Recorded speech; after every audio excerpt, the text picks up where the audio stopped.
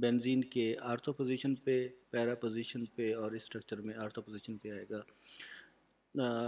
اس وجہ سے الیکٹروفائل جو کہ پازیٹیو چارج ہوتا ہے، پازیٹیولی چارج اسپیشی ہوتی ہے، الیکٹروفائل کی اس آرتھو پوزیشن پہ، پیرا پوزیشن پہ اور آرتھو پوزیشن پہ الیکٹروسٹیٹک فورس آف اٹریکشن زیادہ ہوگی۔ اس وجہ سے انکمنگ الیکٹروفائل آرتھو اور پیرا پوزیشن پہ پریفر کرے گا اٹیچ ہونا۔ اس کا دوسرا وے یہ ہوتا ہے کہ ہم اس کی تھرموڈائنامک اسٹیبلٹی دیکھتے ہیں۔ تھرموڈائنامک اسٹیبلٹی چیک کرنے کے لیے ہمارے پاس ایزیسٹ وے یہ ہوتا ہے کہ ہم سگما کمپلیکس کی اسٹیبلٹی دیکھتے ہیں کہ سگما کمپلیکس کتنا اسٹیبل ہے۔ ہم اس کے ویریس ریزونیٹنگ اسٹرکچر ڈرا کرتے ہیں۔ فار ایگزامپل یہ ہمارے پاس ایک الیکٹران ڈونیٹنگ سبسٹیچوئنٹ اس کے ساتھ اٹیچ ہے اور الیکٹروفائل اس کی آرتھو پوزیشن پہ اٹیچ ہے۔ ہم اس کے ویریس ریزونیٹنگ اسٹرکچر ڈرا کرتے ہیں، تو یہ ہم آبزرو کرتے ہیں کہ جب الیکٹروفائل اس آرتھو پوزیشن پہ اٹیچ ہوگا تو ہم 4 different contributing structures, 4 different resonating structures حاصل کر سکتے ہیں۔ جب یہی الیکٹروفائل اس سبسٹیچوئنٹ کی میٹا پوزیشن پہ اٹیچ ہوگا تو ہم اس کیس میں 3 ریزونیٹنگ اسٹرکچرز ڈرا کرتے ہیں۔ سملرلی جب یہی الیکٹروفائل اس سبسٹیچوئنٹ کی پیرا پوزیشن پہ اٹیچ ہوگا تو اس کیس میں بھی ہم 4 ڈفرینٹ ریزونیٹنگ اسٹرکچر حاصل کرتے ہیں۔ تو ہم یہاں سے یہ کنکلوڈ کر دیتے ہیں کہ جو سگما کمپلیکس ہوگا، سگما کمپلیکس جس میں الیکٹروفائل آرتھو پوزیشن پہ اٹیک کرتا ہے اور سگما کمپلیکس جس میں الیکٹروفائل پیرا پوزیشن پہ اٹیچ ہوتا ہے یا اٹیک کرتا ہے، تو وہ مور اسٹیبل ہوں گے۔ اس وجہ سے اس طرح کے گروپ جنہیں ہم آرتھو پیرا ڈائریکٹنگ گروپ کرتے ہیں، اس کیس میں سگما کمپلیکس آرتھو پوزیشن پہ اور سگما کمپلیکس پیرا پوزیشن پہ مور اسٹیبل ہوتا ہے۔ اس وجہ سے ان 2 پوزیشن پہ ان کا ریئیکشن ہوتا ہے اور میٹا پوزیشن پہ اس کا کوئی ریئیکشن نہیں ہوتا۔ سملرلی جب ہمارے پاس بنزین کے ساتھ الیکٹران ودرائنگ گروپ اٹیچ ہوگا تو ہم اس کے جب ویریس ریزونیٹنگ اسٹرکچر ڈرا کرتے ہیں تو ہم یہ آبزرو کرتے ہیں کہ پازیٹیو چارج بنزین کی آرتھو پوزیشن پہ موجود ہوتا ہے، دوسرا اسٹرکچر ہے جس میں پازیٹیو چارج بنزین کی پیرا پوزیشن پہ موجود ہے اور اس اسٹرکچر میں بھی آرتھو پوزیشن پہ موجود ہے۔ انکمنگ الیکٹروفائل، انکمنگ اسپیشی جو ہوگی اس پہ پازیٹیو چارج ہوتا ہے، الیکٹروفائل اور آرتھو پوزیشن، پیرا پوزیشن اور اس کی آرتھو پوزیشن پہ الیکٹروسٹیٹک فورس آف اٹریکشن فیل کرے گا، جس کی وجہ سے الیکٹروفائل آرتھو اور پیرا پوزیشن پہ اٹیچ نہیں ہو سکتا۔ ریمیننگ پوزیشن جو ہے وہ صرف میٹا پوزیشن بنتی ہے اور اس وجہ سے ان سبسٹیچوئنٹ کی موجودگی میں انکمنگ الیکٹروفائل میٹا پوزیشن پہ اٹیچ ہوتا ہے۔ اس وجہ سے ان سبسٹیچوئنٹس کو ہم میٹا ڈائریکٹنگ گروپ کا نام دیتے ہیں۔ دوسرا وے ان کی اسٹیبلٹی ہے، جب ہم ان کے سگما کمپلیکس ڈرا کرتے ہیں جن میں سبسٹیچوئنٹ الیکٹران ودرائنگ گروپ ہے اور الیکٹروفائل اس کی آرتھو پوزیشن پہ اٹیچ ہوتا ہے، تو ہم اس کے یہ ویریس 3 ریزونیٹنگ اسٹرکچر ڈرا کر دیتے ہیں۔ تو ان 3 ریزونیٹنگ اسٹرکچرز میں ایک ایسا اسٹرکچر ہے جس میں پازیٹیو چارج ایڈجسٹنٹ پوزیشن پہ موجود ہے اور رولز آف ریزوننس میں یہ کلیئرلی مینشنڈ ہوتا ہے کہ whenever positive charge is at adjacent position the structure is highly unstable. تو یہ والا اسٹرکچر جو ہے وہ ہائیلی انسٹیبل ہوگا اور مائنر کنٹریبیوٹری اسٹرکچر ہوگا۔ صرف ہمارے پاس یہ 2 اسٹرکچر بنتے ہیں جو میجر کنٹریبیوٹنگ ہیں۔ تو اس وجہ سے آرتھو پوزیشن پہ جب الیکٹروفائل اٹیچ ہوگا الیکٹران ودرائنگ سبسٹیچوئنٹ کی موجودگی میں تو اسٹرکچر کو ڈیسٹیبلائز کرتا ہے۔ جب الیکٹروفائل الیکٹران ودرائنگ سبسٹیچوئنٹ کی موجودگی میں میٹا پوزیشن پہ اٹیچ ہوگا تو ہم اس کے 3 ویریس ریزوننٹ اسٹرکچر ڈرا کر سکتے ہیں۔ ان میں کوئی ایسا اسٹرکچر نہیں ہے جو مائنر کنٹریبیوٹنگ اسٹرکچر ہوگا۔ اور تھرڈ پاسبلٹی یہ ہوتی ہے کہ ان سبسٹیچوئنٹ کی موجودگی میں الیکٹروفائل پیرا پوزیشن پہ اٹیچ ہو۔ جب سبسٹیچوئنٹ الیکٹروفائل پیرا پوزیشن پہ اٹیچ ہوگا، ہم جب اس کے ویریس ریزونیٹنگ اسٹرکچر ڈرا کرتے ہیں تو اگین ہم ایک ایسا اسٹرکچر آبزرو کرتے ہیں جس میں پازیٹیو چارج 2 ایڈجسٹنٹ ایٹم پہ موجود ہے جو اسٹرکچر کو ہائیلی انسٹیبل کر دے گا اور یہ والا اسٹرکچر جو ہے وہ مائنر کنٹریبیوٹنگ ہوگا۔ ہم یہاں سے یہ کنکلوڈ کرتے ہیں کہ جب الیکٹران ودرائنگ سبسٹیچوئنٹ کی موجودگی میں الیکٹروفائل اگر آرتھو پوزیشن پہ اٹیچ کا ہو تو ان میں ایک ایسا اسٹرکچر موجود ہوتا ہے جو مائنر کنٹریبیوٹنگ ہوتا ہے اور اسٹرکچر کو سگما کمپلیکس کو ڈیسٹیبلائز کرتا ہے۔ اور اسی طریقے سے جب الیکٹروفائل پیرا پوزیشن پہ اٹیچ ہوگا تو اس میں بھی ایک ایسا اسٹرکچر بنتا ہے جو سگما کمپلیکس کو ڈیسٹیبلائز کرتا ہے، جس کا ایفیکٹ یہ ہوگا کہ اس میں سگما کمپلیکس کی اسٹیبلٹی ڈکریز ہو جائے گی. تو اس وجہ سے ہم یہ کنکلوڈ کرتے ہیں کہ جب بھی الیکٹران withdrawing گروپ بینزین کے ساتھ آلریڈی اٹیچ ہوگا تو انکمنگ الیکٹروفائل اس کی میٹا پوزیشن پہ اٹیچ ہونا پریفر کرے گا, اور اس میں جو سگما کمپلیکس ہوگا وہ مور اسٹیبل ہوگا.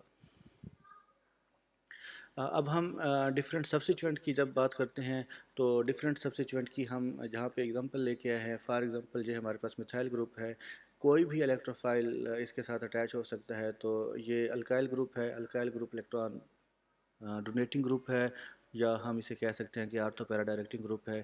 انکمنگ الیکٹروفائل اس کی آرتھو پوزیشن پہ اٹیچ ہوگا, انکمنگ الیکٹروفائل اس کی پیرا پوزیشن پہ اٹیچ ہوگا. یہ تمام سبسٹیچوئنٹ جو ہیں ان میں الیکٹروفائل سبسٹیچوئنٹ کی آرتھو پوزیشن پہ اور سبسٹیچوئنٹ کی پیرا پوزیشن پہ اٹیچ ہوگا. ان تمام سبسٹیچوئنٹ میں اس طرح کا ہم اورینٹیشن ایفیکٹ فائنڈ آؤٹ کر سکتے ہیں. اگر ہمارے پاس ڈفرینٹ سبسٹیچوئنٹ اٹیچ ہوں, فار ایگزامپل ایمائڈ نائٹروجن موجود ہے, الکاکسی موجود ہے اور الکائل موجود ہے, تو اس کیس میں جو اورینٹیشن کنٹرول کرے گا, فرسٹ آف آل ایمائڈ کنٹرول کرے گا, اس کے بعد باری آتی ہے الکاکسی کی, اس کے بعد الکائل. فار ایگزامپل اس کو ہم ایگزامپل سے بتا سکتے ہیں کہ ہمارے پاس یہ دو سبسٹیچوئنٹ اٹیچ ہے, ایک الکائل گروپ ہے, دوسرا ہمارے پاس امین ٹائپ کمپاؤنڈ ہے, نائٹروجن ہے. تو ان دونوں گروپ کی موجودگی میں اورینٹیشن جو کنٹرول کرے گا گروپ وہ NH ہوگا. تو انکمنگ الیکٹروفائل اس کی اورینٹیشن کے اکارڈنگ بینزین میں اٹیچ ہوگا. تو انکمنگ الیکٹروفائل اس کی پیرا پوزیشن پہ اٹیچ ہو سکتا ہے, ود ریفرنس ٹو دس اس کی آرتھو پوزیشن پہ بھی اٹیچ ہو سکتا ہے. اب ہم اس کیس میں OR الکاکسی گروپ اور NHR دیکھتے ہیں. انکمنگ الیکٹروفائل ان دونوں گروپ کی موجودگی میں اگین NH ہی ڈٹرمن کرے گا کہ انکمنگ الیکٹروفائل کس پوزیشن پہ آتا ہے. تو انکمنگ الیکٹروفائل N کے حوالے سے اس کی پیرا پوزیشن پہ اٹیچ ہوگا اور اس کی آرتھو پوزیشن پہ اٹیچ ہوگا. اسی طریقے سے ہمارے پاس ڈفرینٹ ایگزامپلس ہیں جس میں یہ سبسٹیچوئنٹ جو ہیں وہ میٹا ڈائریکٹنگ ہیں, اور میٹا ڈائریکٹنگ سبسٹیچوئنٹ کی موجودگی میں انکمنگ الیکٹروفائل ہمیشہ میٹا پوزیشن پہ آتا ہے. یہ ڈفرینٹ ایگزامپلس ہیں جس میں انکمنگ الیکٹروفائل ان کی میٹا پوزیشن پہ اٹیچڈ ہے. تو that's all about orientation in benzene.